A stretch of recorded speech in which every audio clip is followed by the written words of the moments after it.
Hi there.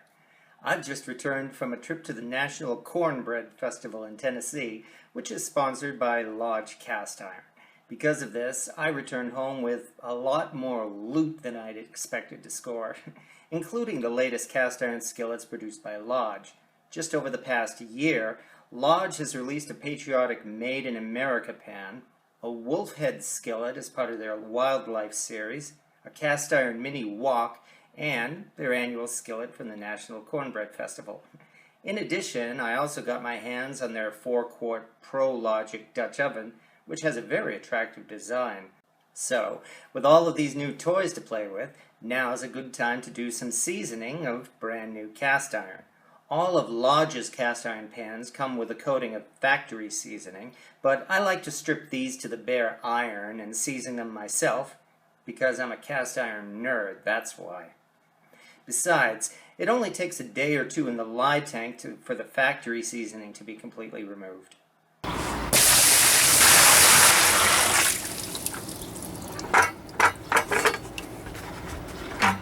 Warm water, cool morning.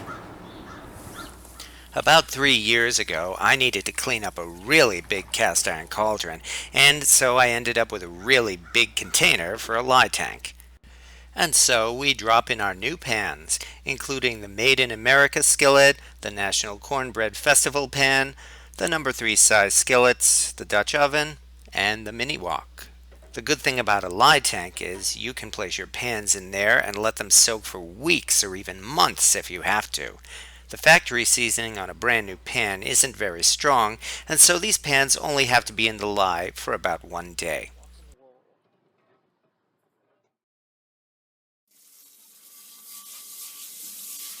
Once they're out, we give them a good scrubbing with steel wool. The factory seasoning comes right off after being in the lye, leaving only the bare metal. After cleaning each pan, we then smear on a thick coating of Crisco shortening. The first coating is thick, especially to block rust. After these pans have heated in the oven, they'll be wiped down to remove the excess oil. It does take some time or two because we're cleaning 7 cast iron pans here rather than only 1 or 2. One of my favorite cast iron cleaners is Barkeeper's Friend because it's also an excellent rust remover.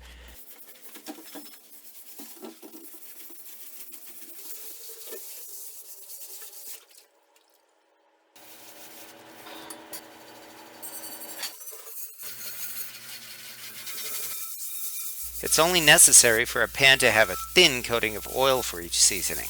This is why it's done in steps.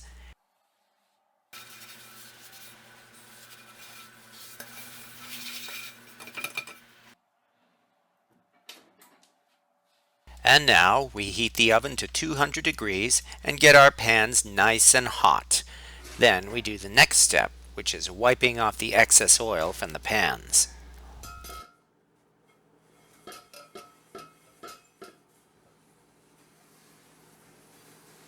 We can give it a good brisk rub because there will still be oil residue on the surface even after we wipe it down, so there's no need to be gentle.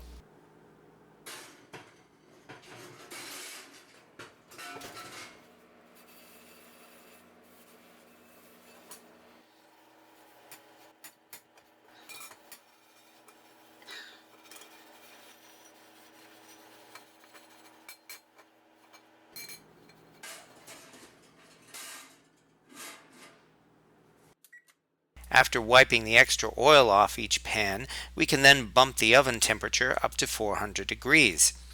And we set the timer for 2 hours and let these pans bake at 400 degrees for the first seasoning. Actually, after 2 hours, I turned off the oven and let them cool off overnight. Not bad for the first seasoning. The Made in America skillet is looking good as well. And now we heat the oven back to 200 degrees and move on to step 2. These days, there are literally dozens of videos here on YouTube showing people seasoning their cast iron pans, and frankly, this is just another one. So all I can do is give my opinion and show what I do to make my pans look good. So I might as well make a couple of comments and invite people to post their replies. First of all, I am sick and tired of that stupid flaxseed oil being praised as the greatest thing ever for seasoning cast iron. I tried it myself a few years ago, and I have photographic evidence to show flaxseed oil is no better than any other oil for seasoning cast iron. What's more, it's overpriced, and you certainly can't cook with it. So why bother spending $9 on a bottle of worthless organic flaxseed oil when a good reliable container of Crisco will do the job just as well? More importantly, this goes for all of those cast iron videos on the internet, including mine. What's important is cooking in your cast iron. Getting your pans looking nice is a great bonus for seasoning your cast iron, but the idea of seasoning is to help with cooking and keeping your pans from rusting. So use the seasoning oil that works best for you and take your time. For the second and third seasoning, we're using Crisbee cast iron seasoning. This is a combination of Crisco shortening and beeswax. I do like Crisbee and I gladly recommend it, but you can use any seasoning you want for your pans, and I've had good luck using lard for seasoning cast iron as well.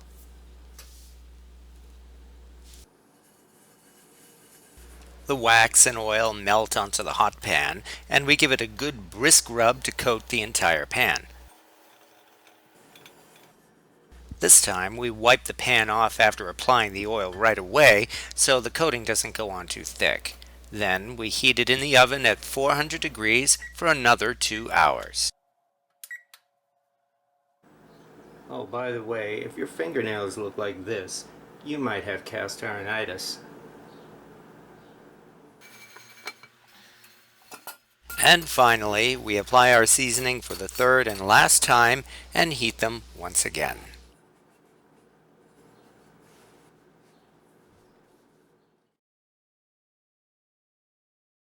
And now ready to use. Here are our new Lodge No. 3 skillets, the cast iron mini wok, the Dutch oven and lid, the National Cornbread Festival pan, and the Made in America skillet. Seasoning cast iron is a hobby in itself, and these days there are people with huge collections of beautiful restored cast iron pans, both new and old. I'll be gladly using these brand new Lodge cast iron pans right alongside my vintage pans because they all work great in the kitchen, and that's the most important thing. Whether cast iron is 100 years old or brand new, use it with pride and use it often. And like they say, it will last you the rest of your life. And most importantly, have fun cooking. Thank you for watching.